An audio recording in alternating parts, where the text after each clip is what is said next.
Narcissism doesn't choose a sex. Narcissism is sexless.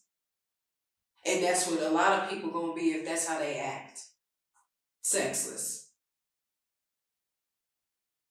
Nobody will want to connect with that energy. Why would somebody want to share energy with somebody that acts like that? Warning, viewer discretion is advised. The content, viewed as an educational material you are about to experience, could challenge your belief, trigger strong emotions, and frankly, piss you off. This isn't for everyone. If you're not ready to confront new ideas, or if your feelings bruise easily, this might be the time to click away. Expect to be challenged, to think, and you might even want to scream at the screen. Proceed with caution, and remember, you chose to be here. Let's get it. Assalamu alaikum, peace. It's Fatimah, Coach Fatimah, 1/3 of Outstanding Personal Relationships and co-author of the book, Let's Talk Polygyny Uncensored.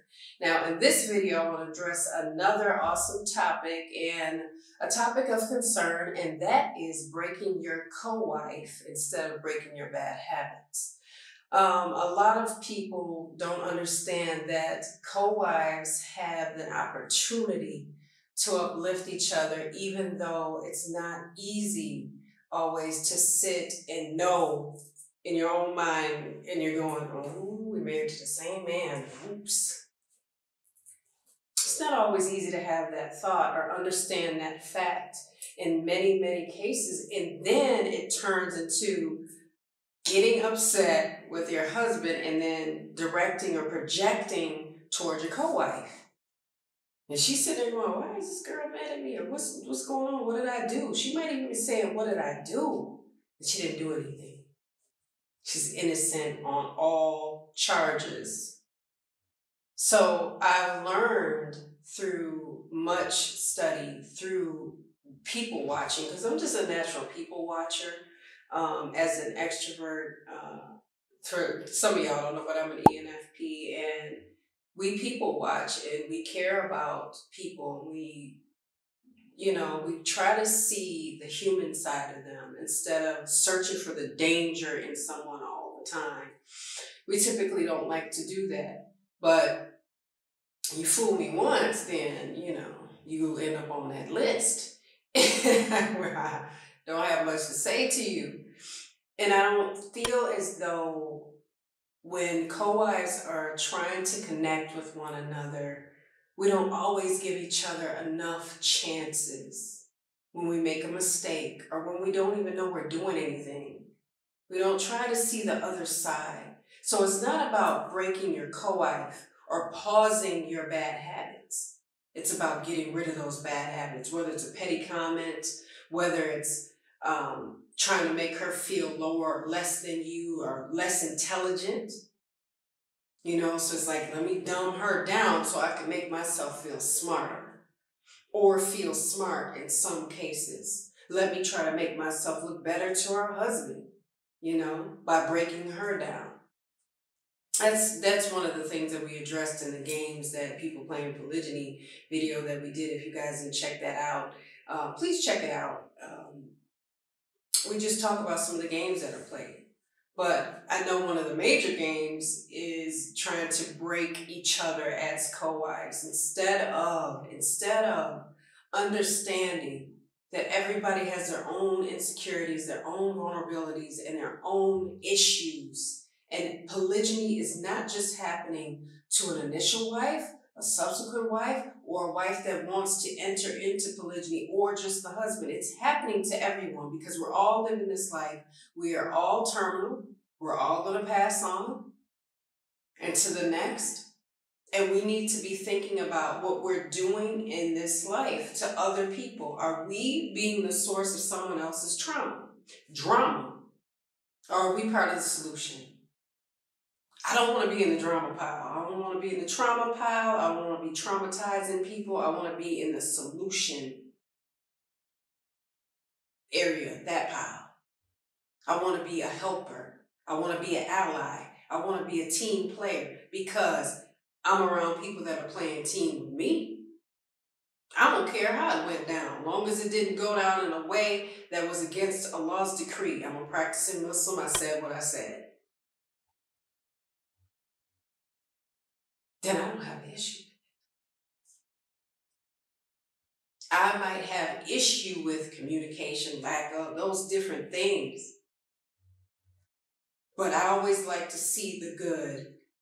Because I'm not the kind of wife that wants to sit there and go, oh, you know what, I'm going to get up tonight, I'm going to get up this morning, and I'm going to find all the bad stuff, or all the stuff that worked my nerves, or all the stuff that I didn't feel was important, or the stuff that he didn't do perfectly, or the stuff that he didn't get me that I wanted 2 weeks ago. I'm going to go find all that today, and then I'm going to just blow this thing out the water. You got to think about what part of you, if you are that person, is unearthing that narcissism. Because it ain't just men being narcissistic. Women can be narcissistic too. People can be narcissistic. Narcissism doesn't choose a sex. Narcissism is sexless. And that's what a lot of people going to be if that's how they act. Sexless. Nobody will want to connect with that energy. Why would somebody want to share energy with somebody that acts like that? And then people say, I don't know why you want to have sex with me. How much time you got? Because if we're sitting there, that's another thing that I find completely unattractive. If we're sitting there and we're dogging out our co-wife to our husband, dogging her, calling her kind of bees, calling out her name, and she did this wrong, she's an airhead, you need to do something with her.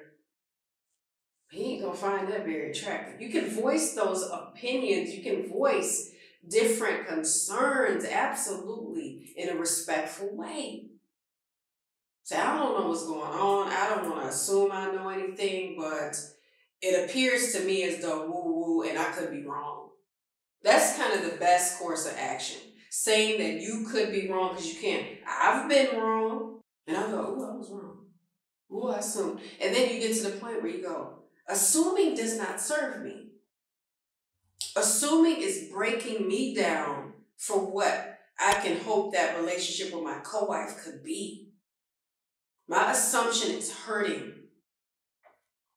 This vision of what I have for my relationship with my co-wife, if I want peace, and then I assume something of her, it's disrupting that peaceful imagery of her. It's disrupting and disturbing the goal that I have. Maybe she's got a goal to be close to you. Maybe she has a goal to find some understanding, some middle ground. But it's hard to break a wall down when somebody keeps building another one after. That's difficult. That's damn near impossible. But if we want to get on board and not break each other down as wives, not just say, oh, I'm not going to break you down as women. We wives. I don't want my attribute to be under on my name, broke down co-wife. Because she won't be the broke down co-wife. I'll be the broke down co-wife because there's a breakdown in my character. If I set forth in a day and say, I'm going to mess her life up today, I hope she enjoys it. I'm going to have her crying by the end of about 15 minutes of talking to me. If that happens because sometimes people feel things very deeply. So if you do share your struggle with your co-wife and she does become upset and it is from an organic, genuine place, that means something. That ought to mean something. She sees something that she did not wish for you to go through that you went through. And that hurts her if she cares about you. If you're not at that point, you might not be at that point yet, or you might not ever get to that point. Or you both might put your work in and get to this place where you can have some compromise and create some really healthy, fun boundaries. Boundaries don't always have to be this thing where we look at it as a negative. Boundaries are beautiful. They're beautiful. Because it teaches us not to go so far. It teaches us not to go so far. Why do you think people build fences and electric fences around bridges and water and mountains and stuff? Because there's somebody, a whole lot of somebodies that end up at the bottom of those things because they don't respect the boundary. Boundaries are beautiful. I can look at Niagara Falls, sweetie, and I don't have to get too close. I can look at her and enjoy it and take it all in. But if I keep stepping too close, she gonna win. Because I'm gonna be at the bottom of it, wishing I had to listen to that boundary, wishing I had respected the boundary. So when we're talking to people, we think because they speak back to us, we think because they're people and we love them, and I'm here and I'm a wife, you ought to listen to me, period, and I don't want to hear anything back. We think that we don't need to create a boundary, and we do. We do. There's so much of me that my co-wife gets. There's so much of her that I get, and I leave the rest for herself. She leaves the rest of me for me. Because if she got all access to every thought, to everything I went through, to all my trauma, to all my triumph, everything I've done, everything I've been through, every little detail, there would be a collapse mentally. Because we're not built to take on all that heartbreak, all that triumph, all those secrets, all that knowledge. We're not meant to. So we don't break into that part of each other and try to just keep going and going. Well, I want to know this, I want to know that. We don't keep prying and digging and digging and digging. Right? So I just want to say that we don't get up and decide to break one another. And we just take those actions that we might have looked at and said, well, you know, that was petty. And we've not had that kind of interaction. Right? We'll just go, I'm going to just wait. I'm going to talk to her about it another time. And we'll start up, oh, girl, I need to talk to you. It ain't no big thing. Because the last thing you want to do is build a ton of suspense. It's the worst thing sitting in somebody else's suspense that they built up around you. It's like, oh my God. Please just tell me what's going on. And just tell me it's not a big deal. Or I think we can work through it. Something's been bothering me. I wonder if you can help. I don't know what to do. I don't know what to say. I think I messed up. There's so many different ways to approach co-wives and that conversation. But the beautiful thing about communication, that part of saying, I don't know, but I could be wrong. Can you give me some clarity? I didn't know what to do. I'm new at this. Forgive me. I'm sorry. Those things. So yes, I had to throw that in there because that's forgiveness and sorries matter. Apologies matter. Saying I messed up matters. It helps, right? So I just had to say that. Let's not put our bad habits on pause. Let's get rid of them.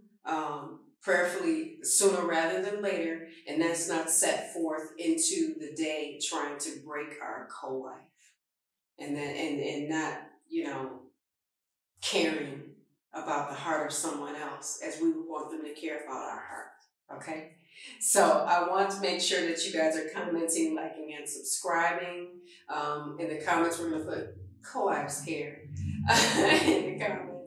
Make sure you're commenting, liking, subscribing, hitting that notification bell so that you guys know when we upload to our YouTube and Facebook. Now, make sure you follow us on our social media on IG at Outstanding Relationships. And I'm going to be leaving you guys with a little GLC, but before I do, I hope you got some awesome gems from this video. Make sure that you understand that these things don't happen overnight, but they can happen. Again, I'm going to give you that GLC that I promised. Make sure you're growing intentionally, loving fearlessly, and connecting on a higher level every single day. Coach Fatimah. I'll see you guys in the next one. Assalamu alaikum. Peace.